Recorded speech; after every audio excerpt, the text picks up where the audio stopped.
ഇപ്പൊ കിടന്ന് നമ്മൾ ചായയും ബിസ്ക്കറ്റും കേക്കും ഒക്കെ തിന്ന് റാഹത്തായിട്ട് പോവും. നാളെ ഇതിന്റെ പരിണിത ഫലം ആരനുഭവിക്കാൻ പോകുന്നു? അവരവർ തന്നെ ഏറ്റെടുക്കണം. വലാ തസിറു വസ്റത്തും വിസ്റ ഉഖ്റ. ഒരാളുടെ ചുമട് മറ്റാളെ ഏറ്റെടുക്കൂല. എന്റെ ചുമട് എന്റെ വാപ്പ എടുക്കൂല, വാപ്പാടെ ചുമട് ഉമ്മ എടുക്കൂല, ഉമ്മാന്റെ ചുമട് വാപ്പ എടുക്കൂല, ഭാര്യയുടെ ഭർത്താവ് എടുക്കൂല, ഭർത്താവിന്റെ ഭാര്യ എടുക്കൂല. ലാ യുഹ്മൽ മിൻഹു ശൈഉൻ. ഒരാളുടെ ചുമട് ഏറ്റെടുക്കൂല. ആ സമയത്ത് ഭാര്യ നമ്മളെ ഒഴിവാക്കും, ഭർത്താവ് ഒഴിവാക്കും, വാപ്പ ഒഴിവാക്കും, ഉമ്മ ഒഴിവാക്കും. എന്റെ നഫ്സ് ഒന്ന് റഹത്തായി കിട്ടിയാൽ മതി, എന്റെ തടി ഒന്ന് സലാമത്തായി കിട്ടിയാൽ മതി. ആ രംഗം അതാണ്. ഇതൊക്കെ നമ്മൾ വിചാരിക്കും ഫലസ്തീനിലേക്ക് ഇത്രയും മിസൈലുകൾ തൊടുത്തുവിടുമ്പം ഓരോ മിമ്പർ മെഹ്റാബും കിടന്ന് ഗർജിച്ച് ദുആ ചെയ്തിട്ട് ഇതുവരേക്കും നമുക്കൊരു സന്തോഷ വാർത്ത കിട്ടുന്നില്ലല്ലോ എന്ന് സാധാരണക്കാർ വിചാരിക്കും. അള്ളാഹു 100 റഹ്മത്ത് ലോകത്ത് സൃഷ്ടിച്ചിട്ട് ഈ ഒരു റഹ്മത്ത് മാത്രമേ നമുക്ക് തന്നിട്ടുള്ളൂ. 99 അള്ള പിടിച്ചു വെച്ചേക്കുക. ഈ ഒരു റഹ്മത്ത് കൊണ്ടാണ് നമ്മൾ ഈ കരുണ കാണിക്കുന്നത്. അപ്പൊ അള്ളാഹ് എത്ര റഹ്മാനാണ്! ഈ ഒരു റഹ്മത്ത് കൊണ്ടാണ് പഠിച്ചവന് ഫലസ്തീന്റെ മക്കള് അല്ലാഹു ബൈത്തുൽ മുഖദ്ദസ് പഠിച്ചവനെ അങ്ങനത്തെ ഒരു അവസ്ഥ ഇത്രയും ദുആ ചെയ്ത് നീ കേൾക്കുന്നില്ലല്ലോ. ഒരു റഹ്മത്ത് കൊണ്ടാണ് നമ്മൾ ഈ കാര്യം പറയുന്നത്. 99 റഹ്മത്ത് അള്ളാന്റെ കയ്യിലുണ്ട്. അപ്പൊ ആർക്കാ കാരുണ്യം കൂടുതൽ? അള്ളാഹ് ക്രൂരനാണോ? സ്വർഗം വെറുതെ കിട്ടൂല. നിങ്ങളൊക്കെ വിചാരിച്ചിരിക്കുന്നത് ചായയും ബിസ്ക്കറ്റ് മേടിച്ചിട്ട് 5 നേരം ഒക്കത്തായിട്ട് നിസ്കരിച്ച് പോയ സ്വർഗം കിട്ടും എന്നുള്ള പ്രതീക്ഷയിലിരിക്കുകയാണ്. ഒരിക്കലും സ്വർഗം വെറുതെ കിട്ടില്ല. അതിന് ചില പണിയുണ്ട്, അതിന് ചില ത്യാഗങ്ങളുണ്ട്, അതിന് ചില പരിശ്രമങ്ങളുണ്ട്. ആ പരിശ്രമങ്ങൾ നടപ്പിലാകണം. എന്നാലേ അല്ലാഹു തആല സ്വർഗത്തെ വിളിക്കുകയാണ് അല്ലാഹു തആല. വെറുതെ അല്ലാതെ അത് ത്യാഗത്തിന്റെ പേരിലാണ്. നാളെ സ്വർഗത്തിന്റെ ഉന്നതമായ പദവിയിലെത്തുന്ന ഓരോ വ്യക്തികളും അവരോർത്തു പോകും, പടച്ചവനെ സ്വർഗത്തിൽ എത്രയോ വലിയ പദവികളാണ്.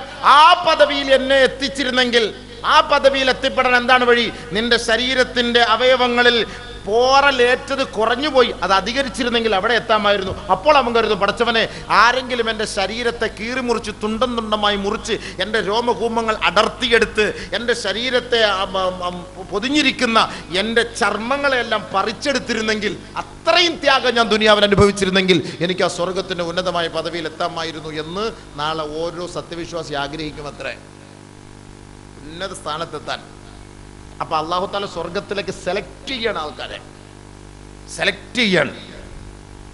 മൈമൂന റളിയല്ലാഹു തആല നബി തങ്ങളോട് ചോദിച്ചു, അഫ്തിന ബി ബൈത്തുൽ മഖ്ദിസ്. ബൈത്തുൽ മുഖദ്ദസിനെ കുറിച്ച് ഞങ്ങൾക്കൊന്ന് പറഞ്ഞുതാ, ഞങ്ങൾക്ക് അവിടെ പോയി നിസ്കരിക്കണം എന്ന് ആഗ്രഹമുണ്ട്. ലം യുത്ഖ അലാ അൻ യഹ്തമില അലൈഹി. അങ്ങോട്ടേക്ക് യാത്ര ചെയ്തു പോയി നമസ്കരിക്കാൻ ഞങ്ങളെ കൊണ്ട് കഴിയുന്നില്ല, അതുകൊണ്ട് ഞങ്ങൾക്ക് നമസ്കരിക്കണം. അതുകൊണ്ട് ആ ബൈത്തുൽ മുഖദ്ദസിനെ കുറിച്ച് പറഞ്ഞതാ നബിയെ. നബി സല്ലല്ലാഹു അലൈഹി വസല്ലമ തങ്ങൾ പറഞ്ഞു, ഒറ്റ വാക്ക്, ബൈത്തുൽ മുഖദ്ദസ് അർദുൽ മഹ്ശരി വൽ മൻശർ. നാളെ മഹ്ശറിന്റെ സ്ഥലമാണ് ബൈത്തുൽ മുഖദ്ദസ്. ആ സ്ഥലം നാളെ നമ്മളെ ഉയർത്തെഴുന്നേൽപ്പിക്കപ്പെടുന്ന സ്ഥലമാണ്, മഹ്ശറയാണ്, മൻശറാണ്. നബി സല്ലല്ലാഹു അലൈഹി വസല്ലമ തങ്ങൾ പറഞ്ഞു, തൂഹു ഫസല്ലു ഫീ. അങ്ങോട്ടേക്ക് നിങ്ങൾ പോകണം, അവിടെ പോയി നമസ്കരിക്കണം, അവിടെ പോയി നിങ്ങൾ നമസ്കരിക്കണം. ഞങ്ങൾക്ക് പോകാൻ പറ്റൂലല്ലോ നബിയെ. ആർക്കെങ്കിലും പോകാൻ പറ്റിയില്ല എങ്കിൽ നിങ്ങൾ ആ ബൈത്തുൽ മുഖദ്ദസിന് വേണ്ടി ഒരു വിളക്ക് വാങ്ങിക്കൊടുക്ക്, ആ വിളക്ക് കത്തിക്കാനുള്ള എണ്ണ വാങ്ങിക്കൊടുക്ക്. ആരെങ്കിലും ഒരു വിളക്ക് വാങ്ങിക്കൊടുത്ത് അതിലൊരു എണ്ണ വാങ്ങിക്കൊടുത്ത് ആ വിളക്ക് നിങ്ങൾ കത്തിച്ചാൽ കാന കമൻ സ്വല്ലാ ഫീഹി, ആ ബൈത്തുൽ മുഖദ്ദസിൽ നിങ്ങൾ നമസ്കരിച്ചവരെ പോലെയാണെന്ന് നബിയുനാ റസൂലുള്ളാഹി. നമ്മളിപ്പോ പോകണമെന്നില്ല, ഇവിടെ നിന്ന് ബൈത്തുൽ മുഖദ്ദസിന് വേണ്ടി, ഫലസ്തീന്റെ മക്കൾക്ക് വേണ്ടി സഹായം ചെയ്താൽ നമ്മൾ ബൈത്തുൽ മുഖദ്ദസിൽ നമസ്കരിച്ചവരെ പോലെയാണ്. കാരണം അർദുൽ മഹ്ശറാണ് വൽ മൻശറാണ്. നാളെ അവിടെ ഉയർത്തെഴുന്നേൽപ്പിക്കപ്പെടും നമ്മളെ. അവിടെ ആള് വേണ്ടേ? എത്ര വലിയ മഹത്വമേറെ സ്ഥലവാ. നമ്മൾ ഓർക്കും ഈ ജൂതന്മാർക്കൊന്നും കിട്ടുന്നല്ലേ. ഒറ്റ ദിവസം കൊണ്ട് 40 പ്രവാചകന്മാരെ കൊന്നവന്മാരാ ജൂതന്മാര്. ഒറ്റ ദിവസം കൊണ്ട് ആ പ്രവാചകന്മാരെ അമ്പിയാക്കളെ അലൈഹിമുസ്സലവാത്തു വതസ്ലിമാത്ത് 71ഓളം പ്രവാചകന്മാരെ കൊന്നവന്മാരാ ജൂതന്മാർ. പിന്നെ പറയണോ? നമ്മളാര് ആപ്പ ഊപ്പകള്? പ്രവാചകന്മാരെ കൊന്നവന്മാരാണ് ജൂതന്മാർ. വഇദ് ഖാല മൂസാ ലിഖൗമിഹി യാ ഖൗമി ലിമ തുഉദൂനനി വഖദ് തഅലമൂന അന്നി റസൂലുള്ളാഹി ഇലൈക്കും. എന്തിനാടോ നിങ്ങളെ എന്നെ വേദനിപ്പിക്കും? ഞാനൊരു പ്രവാചകനല്ലേ. കേണപേക്ഷിച്ചു, കരഞ്ഞു. 30 വർഷം മൂസാ നബിയെ ബൈത്തുൽ മുഖദ്ദസിൽ കയറ്റാൻ സമ്മതിച്ചില്ല. 30 വർഷത്തോളം ബൈത്തുൽ മുഖദ്ദസിൽ കയറ്റാൻ സമ്മതിച്ചില്ല. പിന്നെയാണോ ഇപ്പോഴത്തെ ആളുകളെ? നമ്മളൊക്കെ വിചാരിക്കും ഇത് ഫലസ്തീൻ, ഇതിങ്ങനെയാണ് അങ്ങനെയാണ്. ചരിത്രം പരിശോധിക്ക്. ബഹുമാനപ്പെട്ട നബിയുനാ റസൂലുള്ളാഹി തങ്ങൾ ഇസ്മായിൽ പരമ്പരയിൽ വന്ന ഒരു പ്രവാചകനാണ്. എന്നാൽ ഇസ്ഹാഖ് പരമ്പരയിൽ ലക്ഷക്കണക്കിന് പ്രവാചകന്മാരുണ്ടെങ്കിൽ ഏറ്റവും കൂടുതൽ പ്രവാചകന്മാർ വന്ന സ്ഥലമാണ് ബഹുമാനപ്പെട്ട ഇസ്രായേലിന്റെ അവിടത്തേക്ക് മൂസ നബി അലൈഹി സ്വലാത്തു വസ്സലാമിന്റെ ഇസ്രായേൽ സന്തതികളിലേക്ക് ലക്ഷക്കണക്കിന് പ്രവാചകന്മാർ വന്നു, ആയിരക്കണക്കിന് പ്രവാചകന്മാർ വന്നു. അവരുടെ നടപടിയെ നോക്കിയിട്ട് മൂസനെ പറഞ്ഞത് ഖൗമുൻ ജാഹിലൂൻ, ജാഹിലീങ്ങളാണല്ലോ ഇവർ. ആദരവായ റസൂലുള്ളാഹി തങ്ങൾ സ്വന്തം അനുയായികളെ കുറിച്ച് പറഞ്ഞത് അസ്ഹാബി കന്നുജൂം എന്നാ പറഞ്ഞത്. നക്ഷത്ര തുല്യരാണ് എന്റെ സഹാബാക്കൾ, എന്റെ അനുചരന്മാർ. മൂസാ നബിയുടെ അനുചരന്മാരെ കുറിച്ച് മൂസാ നബി പറഞ്ഞത് വിവരമില്ലാത്തവന്മാർ, വിവരമില്ലാത്തവന്മാർ, വിവരമില്ലാത്തവന്മാർ. ആ ജൂതന്മാർക്ക് പിന്നെ ഇതിനപ്പുറത്ത് വേറെ ഒരു സർട്ടിഫിക്കറ്റിന്റെ ആവശ്യമുണ്ടോ? ഇതിനപ്പുറത്ത് വേറെ എന്ത് സർട്ടിഫിക്കറ്റാ വേണ്ടത്? അവർ യതീഹൂന ഫിൽ അർള് ഇദ്ഹബ് അൻത വറബ്ബുക ഫഖാതില ഇന്ന ഹാഹുനാ ഖാഇദൂൻ. ഫലസ്തീനെ മോചിപ്പിക്കാൻ, ബൈത്തുൽ മുഖദ്ദസിനെ മോചിപ്പിക്കാൻ വാ, നിങ്ങൾ ഞങ്ങളോടൊപ്പം വാ എന്ന് പറഞ്ഞപ്പോൾ ജൂതന്മാര് അന്ന് മൂസാ നബിയുടെ അനുയായികൾ പറഞ്ഞു, നീയും നിന്റെ റബ്ബും കൂടെ പോയി യുദ്ധം ചെയ്യ്, ഞങ്ങൾ ഇവിടെ ഇരുന്ന് ഉണ്ടംപൊരിയും ചായം കഴിച്ചോണ്ടിരിക്കാൻ, നീ പോയിട്ട് വാ. അങ്ങനെ വർണ്ണന്മാരാ ജൂതന്മാര്. നടക്കുവോ? മാരെ കൊണ്ട് രക്ഷപ്പെടുത്താൻ പറ്റുമോ? നമ്മൾ ആലോചിച്ച് നോക്കി. ബഹുമാനപ്പെട്ട ഉമർ അൽ ഫാറൂഖ് റളിയല്ലാഹു കാലഘട്ടത്തിൽ ബൈത്തുൽ മുഖദ്ദസ് ജയിച്ചടക്കി, സലാഹുദ്ദീൻ അയ്യൂബിയുടെ കാലഘട്ടത്തിൽ ജയിച്ചടക്കി. ഇനി നബിയുന റസൂലുള്ളാഹി സ്വല്ലല്ലാഹു അലൈഹി വസല്ലം തങ്ങൾ പറഞ്ഞു, ലാ തഖൂമുസ്സാഅ ഹത്താ യുഖാതലൽ മുസ്ലിമൂന അൽ യഹൂദിയ. ഒരു കാലഘട്ടം വരും സഹാബത്തെ, അന്ന് മുസ്ലിമീങ്ങൾ യഹൂദികളെ കൊല്ലുന്ന ഒരു കാലഘട്ടമായിരിക്കും. ഹത്താ യഖ്തബി അൽ യഹൂദി, യഹൂദി ഈ മുസ്ലിം ഉമ്മത്തിനെ പേടിച്ചിട്ട് ഒളിച്ചിരിക്കും. മിൻ വറാഇൽ ഹജറി വശജർ, കല്ലിന്റെയും കരിങ്കല്ലുകളുടെയും വടവൃക്ഷങ്ങളുടെയും പിന്നാലെ പോയി ഒളിച്ചിരുന്നിരിക്കുമ്പോ, ഇവര് പരതി നടക്കുമ്പോ ആ കരിങ്കൽ ശബ്ദത്തോടെ വിളിച്ചു പറയും, ആ വടവൃക്ഷം വിളിച്ചു പറയും, യാ അബ്ദല്ലാഹ് യാ മുസ്ലിം തആൽ തആൽ വറാഇ യഹൂദി ഉഖ്തുൽ, എന്റെ പിന്നാലെ യഹൂദി ഒളിച്ചിരിപ്പുണ്ട്, ഇങ്ങോട്ട് വാ, കൊന്നുകളവനെ, കൊന്നുകളവനെ, കൊന്നുകളവനെ. നബി സല്ലല്ലാഹു അലൈഹി വസല്ലം തങ്ങൾ പറഞ്ഞു, സഹാബാക്കൾ അല്ലാഹുവിന്റെ റസൂലിനോട് ചോദിച്ചു, എവിടുന്ന് വരും നബിയെ ഇവരൊക്കെ, ഇങ്ങനെയുള്ള സമുദായം എവിടുന്ന് വരും? ആദരവായ റസൂൽ തങ്ങൾ പറഞ്ഞു, ബിബൈത്തിൽ മഖ്ദിസ് ഔ അക്നാഫി ബൈത്തിൽ മഖ്ദിസ്, അത് ബൈത്തുൽ മുഖദ്ദസിന്റെ മക്കളായിരിക്കും, ബൈത്തുൽ മുഖദ്ദസിന്റെ പരിസരത്ത് താമസിക്കുന്ന മക്കളായിരിക്കും. ബൈത്തുൽ മുഖദ്ദസിന്റെ പരിസരമാണ് ഗസ. ഒരുപക്ഷെ ഈ ഹമാസ് എന്ന് പറയുന്ന പോരാളികളെ കൊണ്ടായിരിക്കാം ഇനി ഒരു ബൈത്തുൽ മുഖദ്ദസ് ഖുദ്സിന്റെ മോചനം സംഭവിക്കാൻ പോകുന്നത്. ഒരുപക്ഷെ അത് 2027 എല്ലാത്തിനും ഒരു പരിഹാരം കാണും. കാരണം 40 വർഷത്തിന്റെ പരിവർത്തനത്തിന്റെ ചരിത്രം പരിശോധിച്ച് നോക്കുമ്പോൾ അങ്ങനെയാണ് കാണുന്നത്. എല്ലാത്തിനും അങ്ങനെ ഒരു പരിവർത്തനം ഉണ്ടാകും. എപ്പോഴും ഈ കണ്ണീര്, എപ്പോഴും ഈ കണ്ണീര്, ഒരിക്കലും അത് അള്ളാഹ് ഇഷ്ടപ്പെടില്ല. അള്ളാഹ് എപ്പോഴായാലും ഒന്ന് തുറന്നു കൊടുക്കും. ഫലമ്മാ നസൂ മാ ദുക്കിറു ബിഹി ഫതഹ്നാ അലൈഹിം അബ്വാബ കുല്ലി ശൈ ഹത്താ ഇദാ ഫരിഹു ബിമാ ഉതു അഖദ്നാഹും ബഗ്തതൻ ഫഇദാ ഹും മുബ്ലിസൂൻ. നല്ല സുഖിച്ച് സുഖലോലുവന്മാരായിരിക്കുമ്പോ ഒരൊറ്റ പിടി അല്ലാഹു സുബ്ഹാനഹു വ തആല അവനെ പിടിക്കും. ഇന്ന ബത്ഷ റബ്ബിക ലശദീദ്, അതൊരു വല്ലാത്ത പിടിയായിരിക്കും. അതിനെ കൊണ്ട് പിന്നെ ഒന്നും ചെയ്യാൻ പറ്റൂല. അതൊരു വല്ലാത്ത പിടിയായിരിക്കും. അതിൽ നിന്ന് ഒളിച്ചോടാൻ പറ്റൂല, രക്ഷപ്പെടാൻ പറ്റൂല. അതുകൊണ്ട് ബഹുമാനമുള്ള സഹോദരങ്ങളെ, ഭൗതികമായ ലോകത്ത് പ്രവാചകന്മാരെ അല്ലാഹു സുബ്ഹാനഹു വ തആല വിറപ്പിച്ചില്ലേ? നമ്മളെ മാത്രാണോ? നമ്മൾക്ക് ഇപ്പൊ എത്രയോ ദൂരത്ത് കിടക്കുന്ന ബൈത്തുൽ ഖദ്ദസിനെ ഓർത്ത് നമ്മൾ കരയുക. നമ്മുടെ ഈമാൻ നമ്മളെ കൊണ്ട് ചെയ്യാൻ പറ്റുന്നതാണ്, നമ്മുടെ ഈമാന്റെ ഭാഗം അതാണ്. പക്ഷെ നബിതങ്ങൾ നമുക്ക് സമാധാനം പറഞ്ഞു തന്നിട്ടുണ്ട്, നബിതങ്ങൾ നമുക്ക് സന്തോഷം പറഞ്ഞു തന്നിട്ടുണ്ട്.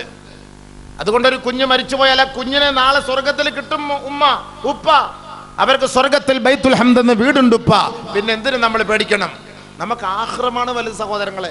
അതിലേക്ക് വേണ്ടിയിട്ട് നമ്മൾ ഈ മക്കളെ ദത്തെടുത്തത്, വളർത്തി ഇങ്ങനെ കൊടുത്തു വിടുന്നത്, അള്ളാഹ്ക്ക് വേണ്ടി അതിയായി ചെയ്യുന്നത്. ഒരു മോനെ ഇന്ന് ഞാൻ നിങ്ങളുടെ മുന്നിൽ ഇത് പ്രസംഗിക്കണമെങ്കിൽ, നവാസ് ഉസ്താദ് ഇന്ന് കോഴിക്കോട് പോയി എൽമ് പറഞ്ഞു കൊടുക്കണമെങ്കിൽ, ലോകത്തിന്റെ പല ഭാഗത്ത് പോകണമെങ്കിൽ, അബ്ദുറഹീം ഉസ്താദ്, യൂസുഫ് ഉസ്താദ്, ഇവരൊക്കെ പല ഭാഗത്തുള്ള ഇൽമുകൾ പറഞ്ഞ് ജനങ്ങൾക്ക് കൊടുത്ത് അവരെല്ലാം ലോകത്തിന്റെ പല ഭാഗത്ത് പോകണമെങ്കിൽ ആഖിറം എന്ന ഒരു സംവിധാനത്തെ നമ്മൾ അംഗീകരിക്കുന്നത് കൊണ്ടാണ്. ഭൗതികമായ ലോകത്തോടുകൂടി എല്ലാം അസ്തമിച്ചു പോകുമെങ്കിൽ നമ്മൾ ഈ തലയെക്കെട്ടും കെട്ടി ദാടിയും കെട്ടി ജുബ്ബായും വെച്ചിട്ട് നമ്മളിങ്ങനെ നടക്കേണ്ട ഒരു കാര്യവുമില്ല. ഉണ്ടോ? നിസ്കരിക്കേണ്ട കാര്യമുണ്ടോ? പള്ളിയുടെ ആവശ്യമുണ്ടോ? ബാങ്ക് വിളിക്കേണ്ട ആവശ്യമുണ്ടോ? ഒല്ലിയ കൊടുക്കേണ്ട ആവശ്യമുണ്ടോ? നോമ്പ് പിടിക്കേണ്ട ആവശ്യമുണ്ടോ? നോമ്പ് തുറപ്പിക്കേണ്ട ആവശ്യമുണ്ടോ? ഹജ്ജിന് പോകേണ്ട ആവശ്യമുണ്ടോ? ഇതൊക്കെ എന്തിനാണ് ചെയ്യുന്നത്? ഇതൊക്കെ ആഖിറത്തെ ഓർത്തിട്ടാണ്, ഖബറിനെ ഓർത്തിട്ടാണ്. അതുകൊണ്ട് ഖബറിൽ നമുക്കൊരു കൂട്ടുകാരെ കണ്ടെത്തണം. ലാസ്റ്റ് ലക്ഷ്യം അതാണ്. ഖബറിൽ പോകുമ്പോൾ നിന്റെ കൂടെ ഒരാളെ നീ കൂട്ടിന് കൊണ്ടുപോയാൽ എല്ലാവരും പോകട്ടെ, നിന്റെ അടുക്കൽ വന്ന് നിന്നിട്ട് ഒരു യുവ കോമളൻ, ഒരു ചെറുപ്പക്കാരൻ നല്ല വസ്ത്രം ധരിച്ച് ഹസനുൽ സിയാബി ഹസനുൽ വജ്ഹി തയ്യിബുർ റീഹ്, നല്ല സുഗന്ധദ്രവ്യങ്ങളൊക്കെ പൂശി നല്ല സുസ്മേരവദനായി ശുഭവസ്ത്രധാരിയായി നല്ല ഒരു ചെറുപ്പക്കാരൻ ആ മരിച്ചു കിടക്കുന്ന മയ്യത്തിന്റെ അരികെ വന്നിരുന്നിട്ട് അവനോട് ചോദിക്കും, യാ അബ്ദല്ലാ ഹൽ തഅരിഫുനി, നിനക്കെന്നെ അറിയോ? നിനക്കെന്നെ അറിയോ? ആ നമ്മുടെ മോനല്ലാതെ നോക്കുമ്പോ എൻ്റെ മോൻ സവീർ അല്ലല്ലോ, എൻ്റെ മോള് ശൈലജ അല്ലല്ലോ. ആ ഖബറിനകത്ത് ചോദിക്കാണ്, ഹൽ തഅരിഫുനി, ഒരു ചെറുപ്പക്കാരൻ. ഹദീസല്ലേ? ഹദീസല്ലേ? അല്ലേ ഉസ്താദെ? ഇല്ലെങ്കിൽ പറയണം, ഞാൻ പൊട്ടത്തരം വിളിച്ചു പറഞ്ഞു പറയല്ല, നിങ്ങളെ പേടിപ്പിക്കാൻ പറയല്ല. ആ ഖബറിനകത്ത് കൂട്ടുകാരൻ വരും, നിങ്ങൾ വിചാരിക്കൂ ഇല്ലാന്ന്. ഹദീസിന്റെ പണ്ഡിതന്മാർ, ആലിമ്യങ്ങൾ, മുദരിസന്മാർ ഇരിക്കുന്നു. പറയട്ടെ, ആ ഖബറിന്റെ ഉള്ളിൽ വന്ന് എല്ലാവരും പോയി, വാപ്പ പോയി, ഉമ്മ പോയി, ഭർത്താവ് പോയി, ഭാര്യ പോയി, മക്കൾ പോയി, ആരുമില്ല. ആ ഖബറിന്റെ ഉള്ളിൽ ആ കുറ്റാക്കൂരിരുട്ടിൽ, ആ മാവാസിൽ, ഇരുണ്ട തുരുത്തിൽ ആരുമില്ല. മലക്കുകൾ വന്ന് നമ്മളെ വിളിച്ചുണർത്തുന്ന സമയത്ത് ഒരു നല്ല യുവ കോമളൻ എൻ്റെ അരികിൽ വന്ന് നിന്നിട്ട് എന്നോട് ചോദിക്കുകയാണ്, ഹൽ തഅരിഫുനി, നിനക്കെന്നെ അറിയോ? ആ മയ്യത്ത് പറയും, ലാ അരിഫുക, എനിക്ക് എന്നെ പരിചയമില്ല. പരിചയമില്ല? ഇല്ലേ? ഇല്ല. പരിചയമില്ല? ഇല്ലേ? ഇല്ല. ഒന്ന് നല്ലപോലെ നോക്ക്, ഇല്ല, ഒട്ടും പരിചയമില്ല. എന്നാൽ ഒന്നുകൂടെ നോക്ക്, ഇല്ല, പരിചയമില്ല. എങ്കിൽ ഞാൻ പറയട്ടെ, ഞാൻ ആരെന്ന്. പറഞ്ഞോളൂ, അനൽ ഖുർആൻ. എന്താ വാക്ക്? എന്താ വാക്ക് പറഞ്ഞ? അനൽ ഖുർആൻ അല്ലദീ അസ്ഹറ ലൈലക വഅൽമ നഹാരക വഅംനഅക ശഹവതക മിനത് തആമി വശറാബ്. പകലിന്റെ സമയത്ത് നീ നോമ്പെടുത്തത്, രാത്രിയുടെ സമയത്ത് ഉറക്കമിളച്ച് കണ്ണ് തുറന്നു വെച്ച് എല്ലാവരും വാട്സപ്പും ഫേസ്ബുക്കും ഇൻസ്റ്റാഗ്രാമുമായി കളിക്കുമ്പോൾ ഈ ഖുർആൻ ഓതി ഓതി ഓതി ആ കണ്ണ് തുറന്നു വെച്ച് കണ്ണിന്റെ ഈറൻ, കണ്ണിന്റെ കൃഷ്ണമണി നനഞ്ഞ് ആ ഖുർആനിന്റെ താളുകളിലേക്ക് വീണ് ആഖിറത്തെ ഓർത്ത് പാതിരാ സമയത്ത് എഴുന്നേറ്റ് ഖുർആൻ ഓതിക്കൊണ്ട് അല്ലാഹുവിലേക്ക് അടുത്ത ഒരു ദാസനല്ലേ നീ? ആ ഖുർആനാണ് ഞാൻ. നീ വിഷമിക്കണ്ട. ഫമാ അലൈക ബഅദ മസ്അലത്തി മുൻകരിൻ വനകീർ മിൻ ഹമ്മിൻ വലാ ഹുസ്നിൻ. മുൻകർ നക്കീർ വന്ന് ചോദിക്കുന്നു കണ്ടിട്ട് നിങ്ങൾ പേടിക്കൊന്നും വേണ്ട, നിങ്ങൾക്കൊക്കെ ഞങ്ങളുണ്ട് ഇവിടെ. ഞങ്ങളുണ്ട് ഇവിടെ. ഇവിടെ പോലീസുകാരൻ പിടിച്ച് അകത്താക്കിയ ഉടനെ രാഷ്ട്രീയക്കാരൻ പറയും ഞാൻ ഉണ്ടെന്ന് പറയും. ഇതിലെ കൂടെ വന്ന് അതിലെ കൂടെ ഇറങ്ങിപ്പോവും. 15 ദിവസം റിമാൻഡ് ചെയ്ത് പറഞ്ഞാൽ ആര് വരാനാ? 9 വർഷത്തേക്ക് അവനെ അങ്ങ് അകത്ത് കൊണ്ടുപോയി. ആര് വരാനാ? ഞാൻ ഉണ്ട് കേട്ടോ, ഞാൻ ഉണ്ട്, ജീവിച്ചിരിപ്പുണ്ട്, ഞാൻ ഉണ്ട്. അൽഹംദുലില്ലാഹ്, നീ അവിടെ കിടന്നോ, ഞാൻ ജീവിച്ചിരിപ്പുണ്ട്, ഞാൻ ഉണ്ട്. ഇത് സത്യമായ വാക്കാണ്. ഈ ഖബറിന്റെ ഉള്ളിലേക്ക് ഈ മനുഷ്യന്റെ മയ്യത്ത് കിടക്കുമ്പോ ഇവന്റെ അരികിൽ വന്ന് നിന്നിട്ട് ചോദിക്കുന്ന ചോദ്യം, അനൽ ഖുർആൻ, ഞാൻ ഖുർആനാണ് കേട്ടോ, ഞാൻ ഖുർആനാണ് കേട്ടോ. നീ രാത്രി എന്നെ നീ കൈവിടാതെ ഓതിയവനല്ലേ? പകൽ സമയത്ത് എൻ്റെ ഓരോ വാക്കനുസരിച്ച് ജീവിച്ചവനല്ലേ? നീ ഹറാമുകളെ സൂക്ഷിച്ചവനല്ലേ? ഹലാലുകളുടെ വഴികളിലൂടെ സഞ്ചരിച്ചവനല്ലേ? നീ ഓതി നിന്റെ മക്കളെ പഠിപ്പിച്ചില്ലേ? നിന്റെ ഭാര്യയെ പഠിപ്പിച്ചില്ലേ? എല്ലാ ദിവസവും യാസീൻ ഓതിയതല്ലേ? ബഖറ ഓതിയതല്ലേ? വാഖിയ ഓതിയതല്ലേ? റഹ്മാൻ ഓതിയതല്ലേ? ദുഖാൻ ഓതിയതല്ലേ? ആ ഖുർആനാണ് ഞാൻ. ഫമാ അലൈക ബഅദ മസ്അലത്തി മുൻകരിൻ വനകീരിൻ മിൻ ഹമ്മിൻ വലാ ഹുസ്ൻ. നിങ്ങൾ പേടിക്കണ്ട കേട്ടോ, നിങ്ങൾ പേടിക്കണ്ട. മുൻകർ നക്കീർ ഒന്നും നിങ്ങളെ ഒന്നും ചെയ്യൂല. മാ അന ബിമുഫാരിഖിഹി, അവരെ വിട്ട് ഞങ്ങൾ മാറൂല, നിന്നെ വിട്ട് ഞങ്ങൾ മാറൂല, നീ പേടിക്കാൻ വേണ്ട. അവർ ചോദിച്ചിട്ട് പോയിക്കോട്ടെ, നിങ്ങളുടെ കാര്യം ഞങ്ങൾ ഏറ്റെടുത്തു കൊള്ളാം. പിന്നെ വിഷമിക്കണം, പേടിക്കണം. അങ്ങനെ ഒരു കൂട്ടുകാരനെ വേണ്ടേ? വേണോ? വേണ്ടായിരിക്കും. വല്ലാഹി ഖുർആന്റെ ആയത്തുകളാണ്, ഹദീസുകളാണ്. ഖുർആൻ ആയത്ത് ഓതി ഞാൻ വേണമെങ്കിൽ ഇത് വ്യാഖ്യാനിച്ചു തരാം. നിങ്ങൾ 4 മണി മുതൽ ഇരിക്കുന്ന നിങ്ങളെ വിഷമിപ്പിക്കാൻ ഞാൻ ആഗ്രഹിക്കുന്നില്ല. ഞാൻ നിർത്താൻ പോവാണ്. കൂടുതലൊന്നും പ്രസംഗിച്ചിടത്തും വലിയ കാര്യമില്ല. 20-30 വർഷമായിട്ട് പ്രസംഗിക്കാം. എന്താ ഫായിദയുള്ളത്? 30 വർഷമായിട്ട് പ്രസംഗിക്കുകയാണ്. പ്രസംഗത്തിനല്ല കുറവുണ്ടോ? അതിനനുസരിച്ച് അറാമിയത്ത് കൂടിക്കൊണ്ടേ ഇരിക്കുകയാണ്. ഞാൻ നന്നായിട്ട് വേണ്ട നാട്ടുകാരെ നന്നാവാൻ. അതാണ് ഏറ്റവും വലിയ തെളിവ്. അതാണ്. വയത് മുത്തഴതാണെങ്കിലല്ലേ കാര്യങ്ങൾ നടക്കുള്ളൂ. നമ്മുടെ ഭാഗം ശരിയാവുന്നില്ല. നിങ്ങൾ ദ്വാരയ്ക്ക് മക്കളെ, ഒരാളെ കൊണ്ടെങ്കിലും നമ്മൾ ഇങ്ങനെ പ്രേരിപ്പിച്ച് നന്നാവുകയാണെങ്കിൽ ചിലപ്പോൾ അവരുടെ ദുആ ബർക്കത്തുകൊണ്ട് നമുക്ക് രക്ഷപ്പെടാൻ കഴിയും. ഒരു ചരിത്രം വായിക്കുമ്പോൾ ഞാൻ കണ്ടു, ഒരു മഹാനവറുകൾ, അദ്ദേഹം വലിയൊരു പ്രാസംഗികനാണ്, അത് മരിച്ചുപോയി. അപ്പൊ അല്ലാഹു തആല ഖബറിൽ അദ്ദേഹത്തെ വിളിക്കുന്നു, യാ ശൈഖസ്സൂ. അല്ലാഹ് വിളിക്കുന്ന വിളി അതാ, യാ ശൈഖസ്സൂ. വലിയ പ്രാസംഗികനായിരുന്നു, വലിയ പ്രാസംഗൻ. പ്രസംഗിച്ച് കൊടുമ്പിരി കൊള്ളിക്കുന്ന ഒരു പ്രാസംഗൻ മരിച്ചുപോയി. അള്ളാഹെ വിളിക്കാണ്, യാ ശൈഖസ്സൂ, വൃത്തിഹീനനായ പണ്ഡിതനെ. അള്ളാഹ് വിളിക്കുന്ന വിളിയാണ്, യാ അല്ലാഹ് പിന്നെ നീ ഇങ്ങനെ. എന്നിട്ട് അള്ളാഹ് പറഞ്ഞാണ്, ഖദ് ഗഫർതു ലക്, നിനക്ക് ഞാൻ പുറത്തു തന്നു. യാ ശൈഖസ്സൂ ഖദ് ഗഫർതു ലക്, മോശം പണ്ഡിതനെ നിനക്ക് ഞാൻ പുറത്തു തന്നു. എൻ്റെ അള്ളാഹ്, എന്തിനാ പഠിച്ചവൻ എന്നെ ഇങ്ങനെ ഒരു വാക്ക് നീ കൊണ്ട് എന്നെ അഭിസംബോധന ചെയ്ത്? എനിക്ക് വലിയ വിഷമമായിപ്പോയി. നിന്റെ പ്രഭാഷണം ഭയങ്കര പ്രസംഗമായിരുന്നു, അതൊന്നും നിന്റെ ജീവിതത്തിലില്ല. പക്ഷെ നിന്റെ പ്രസംഗം കേട്ട് കേട്ട് ആ സദസ്സിരുന്ന ഒരാൾ കരഞ്ഞു. അദ്ദേഹത്തിന്റെ കണ്ണുനീര് കണ്ട് ബാക്കിയുള്ളവർ കരഞ്ഞു. ആ ഒരൊറ്റ കാരണത്താൽ അവർക്ക് പുറത്തു കൊടുത്തു. ആ കൂട്ടത്തിൽ നിനക്ക് ഞാൻ പുറത്തു തന്നു. എൻ്റെ ഓശാരാണ്, എൻ്റെ ഓശാരാണ്. അതുകൊണ്ട് നിനക്ക് ഞാൻ പുറത്തു തന്നിരിക്കും, പൊയ്ക്കോ. ആരെങ്കിലും ഒരാൾ ഇന്ന് കരഞ്ഞാൽ, ആരെങ്കിലും നമ്മൾ ഈ പ്രസംഗം കൊണ്ട് ആരെങ്കിലും എവിടെയെങ്കിലും ഒക്കെ ഒരാൾ കരഞ്ഞ് അത് ബാക്കിയുള്ളവരോടെ കരഞ്ഞ് ഏറ്റുപിടിച്ചാൽ നമുക്കതിൽ നിന്നൊക്കെ രക്ഷപ്പെടാൻ പറ്റുമെന്നുള്ളൊരു പ്രതീക്ഷയോടുകൂടിയാണ് ഈ പ്രസംഗം. അല്ലാണ്ട് നമ്മുടെ കയ്യിലൊന്നുമില്ല, നമ്മുടെ കയ്യിലൊന്നുമില്ല.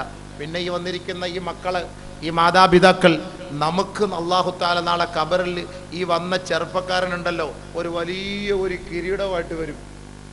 വലിയൊരു ബൊക്ക, ഇന്നിവിടെ ഉണങ്ങിയ ഒരുമാതിരി ഒരു ബൊക്ക കൊണ്ടുവരും, കൂതറ ബൊക്ക. ഇന്നിവിടെ വലിയ ആശംസ എന്നും പറഞ്ഞിട്ട് ഉണങ്ങിപ്പോന്ന സാധനം. ഇതല്ല, ഭയങ്കര ഒരു കിരീടം, ഭയങ്കരമായ കിരീടം. ദുനിയാവിൽ വിലത് മതിക്കാൻ പറ്റാത്ത ഒരു കിരീടം ഇത് കൊണ്ടുവരും ഖബറിൽ നിങ്ങൾക്ക്. അപ്പൊ അത് ചോദിക്കും, എനിക്കോ? അതെ നിങ്ങൾക്ക്. ഇതോ? അതെ നിങ്ങൾക്ക്. അല്ല മാറിപ്പോയതാന്ന്? ഇല്ല, മാറിയൊന്നും പോയിട്ടില്ല. എനിക്ക് തന്നെ ഉറപ്പ്, നിങ്ങൾക്ക് തന്നെ. ഇത്രയും വലിയ ഒരു പദവിക്ക് ഞാൻ യോഗ്യനല്ലല്ലോ, എന്ത് പറ്റി? അല്ല, ഒന്നുകൂടെ നിങ്ങളൊന്ന് ആലോചിച്ചു, എനിക്ക് തന്നെയാണോ? അതെ, നിങ്ങൾക്ക് തന്നെ. ഞങ്ങൾക്ക് റേഞ്ച് മാറാറൊന്നുമില്ല, ഞങ്ങൾക്ക് ഗൂഗിൾ പേ ഒന്നുമില്ല, ഗൂഗിൾ അടിക്കേണ്ട വഴിയുമില്ല, നിങ്ങൾക്ക് തന്നെയാണ് കൊണ്ടുവന്നത്. അല്ല, അതെന്താ പിന്നെ? അപ്പൊ ഇദ്ദേഹത്തോട് സംശയം കൊണ്ട് ചോദിക്കും, എന്തിനാ എനിക്കിത് കൊണ്ടു തന്നത്? ബി അഖ്ദി വലദികുമാൽ ഖുർആൻ, ബി അഖ്ദി വലദികുമാൽ ഖുർആൻ. നിന്റെ മക്കളെ നീ ഖുർആൻ പഠിപ്പിച്ചായിരുന്നു? എൻ്റെ മോൻ ഹാഫിളാണ്, എൻ്റെ 3 മക്കൾ ഹാഫിളാണ്, 2 മക്കൾ ഹാഫിളാണ്, എൻ്റെ മോള് ഹാഫിളാണ്, എൻ്റെ മക്കൾ ഹാഫിളാണ്. ആ മക്കളെ നീ ഖുർആൻ പഠിപ്പിച്ച ഒരൊറ്റ കാരണത്താൽ അള്ളാഹുവിന്റെ ഭാഗത്ത് നിന്ന് പടച്ചവൻ ഞങ്ങളുടെ കയ്യിൽ തന്നുവിട്ടതാണ്. നിന്റെ ഭർത്താവ് അവരുടെ ഉപ്പാക്കും ഉമ്മാക്കും ഇത് അണിയിക്കണമെന്ന് പറഞ്ഞ് ഞങ്ങളുടെ കൈകളിൽ ഏൽപ്പിച്ചതാണ്. അതുകൊണ്ട് സന്തോഷത്തോടു കൂടി ഇത് നിങ്ങൾ ധരിക്കട്ടെ. ഭൗതികം പഠിക്കാൻ പോയ മക്കൾ ഒരു 50 രൂപയുടെ തൊപ്പി, നിസ്കരിക്കാൻ മോനെ പള്ളി നിസ്കരിക്കാൻ പാടില്ല, ഒരു 50 രൂപയുടെ തൊപ്പി മേടിച്ചോണ്ടാണ്. ലേസ് വെച്ച് തലേ വെച്ചോണ്ട് പോയാൽ മതി, തൊപ്പിയൊന്നും ഇപ്പം വെക്കാൻ പാടില്ല, അറിഞ്ഞൂടെ? പള്ളിയിലെ ഇഷ്ടംപോലെ തൊപ്പി ഇരിപ്പുണ്ട്, വാപ്പ അതുപോലെ എടുത്ത് വെച്ചാൽ നിസ്കരിച്ച് തിരിച്ചവിടെ വെച്ചിട്ട് ചേർത്താൽ മതി. 50 രൂപയുടെ തൊപ്പി മേടിച്ചു തരാൻ മക്കളില്ല, 50 രൂപയുടെ തൊപ്പി മേടിച്ചു തരാൻ മക്കളില്ല. പള്ളിയിൽ വെച്ചിട്ടുണ്ട്, അതുകൊണ്ടല്ല കൊട്ടയ്ക്കകത്ത് അണ്ട അടകോടം ചെമ്മൻ ചെരുപ്പൂത്തി ഇട്ട മൊത്തം സാധനം അതിനകത്തുണ്ട്. ഇതെല്ലാം എടുത്ത് തലേ വെച്ചോണ്ട് നമ്മൾ നിസ്കരിച്ചോണം. സ്വന്തമായിട്ട് തൊപ്പി മേടിക്കാൻ ഇല്ല, അതിനുള്ള സംവിധാനമൊന്നുമില്ല. അല്ലാഹു തആല നിങ്ങളുടെ മക്കളെ ഹാഫിളാക്കി ആലിമാക്കിയാൽ താജെന്ന കിരീടം. എന്നിട്ട് അവർ പറയും, തീർന്നില്ല കേട്ടോ, തീർന്നില്ല, സൂറെന്ന കാഹളത്തിൽ ഇനിയൊരു ഊത്തും കൂടെ ഉണ്ട്, അതും കൂടെ ഊതിക്കഴിഞ്ഞ് ഇവിടുന്ന് ഉയർത്തെഴുന്നേൽപ്പിക്കപ്പെടും. അങ്ങനെ ഉയർത്തെഴുന്നേൽപ്പിക്കപ്പെടുമ്പോ നിങ്ങളുടെ മകനെ കൂടെ കൊണ്ടുവരും, ഹാഫിളായ മോനെ കൊണ്ടുവന്നിട്ട് ഈ വാപ്പയെയും ഉമ്മയെയും അവന്റെ 2 സൈഡിലുമായിട്ട് നിർത്തും. അവന്റെ കൈ 2 പേരെയും പിടിക്കും. എന്നിട്ട് അല്ലാഹ് പറയും,